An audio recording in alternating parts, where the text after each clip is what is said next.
offer if you look really close to all the factors and the phenomena behind this ancient weapon.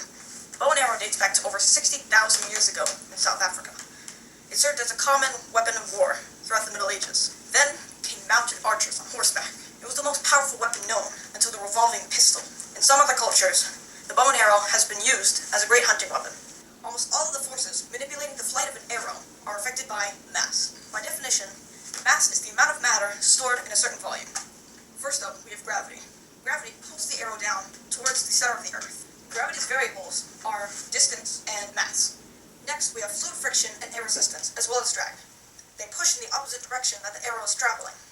These three forces transfer the arrow's gravitational potential energy into kinetic and sound energy, rather than it keeping its momentum from thrust in a straight path. The aerodynamics in the arrow, including roundness and smoothness, help reduce the amount of lost energy during flight.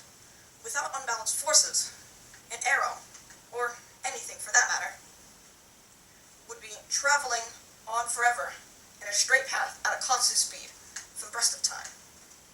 That sounds boring. Speed and velocity have only one small difference in identity. Velocity includes the direction of travel in any direction you want to go. Left, right, up, down. Nope. However, speed only accounts for distance traveled over time, which in this case is determined by unbalanced forces and the amount of acceleration given to the arrow from the string's elastic potential energy. This converts that energy into kinetic and sound energy, also pushing forth the arrow. The gravitational potential energy of an arrow is determined by the distance from the ground and, yes, mass. The kinetic energy is transferred from the gravitational potential energy and the elastic potential energy from the string at first launch. Sound energy is also made.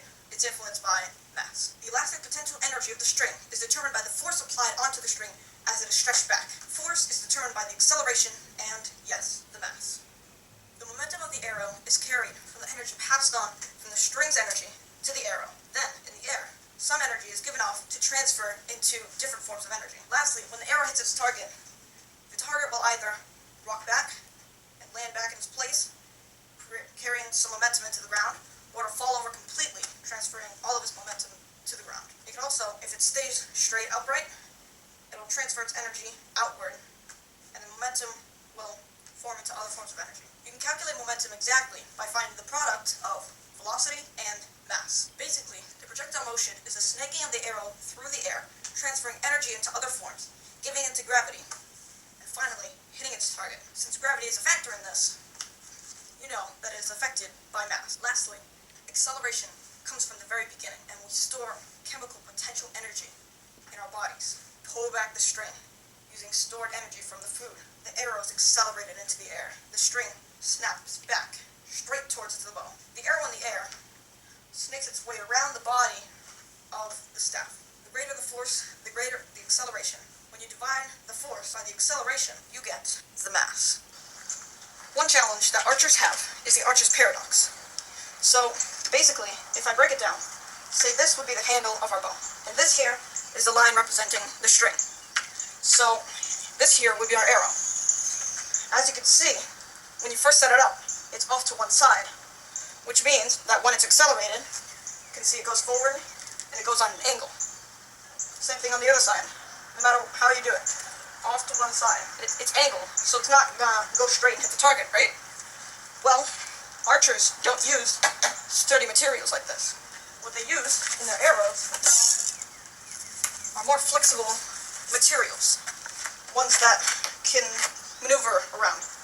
See, for instance, now that it curves as it's accelerated, it bends back. And as it continues, it maneuvers itself around the bow, and it continues all the way to its target in a snaking pattern.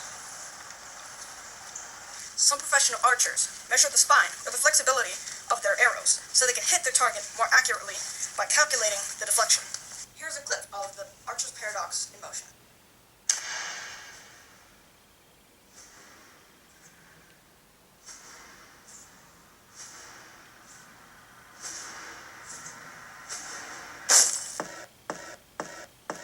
First law, favorite second note today. Arrogant, nah man, he blew for some away. What he saying? Well, goes a little something like this. Nothing That rest stays at rest, stays at rest. Or an object in motion stays in motion. What? Only unless an unbalanced force acts on it. Okay. And so I say, with pleasure and pride. Second law, step forward. Big strides, big strides. Yo, yo, yo, yo. Second law, you bet it is. Acceleration, no chance it is. Inevitable widths of math? No, please don't tell math. Nah. Acceleration depends upon the mass before it's applied on to the projectile in motion. No, that's just projectile motion. If with fighting unbalanced forces, no need to hold to your horses. Yay! NATO number 2. How about number 3? Number 3? Up here. Every action has its equal opposite reaction. You learned this in 2nd grade. Come on, people. Now say it with passion. Second? Or was it 3rd grade? Or was it 4th grade? Or was it 5th? Or 6th? Or 7th? Or 8th? Or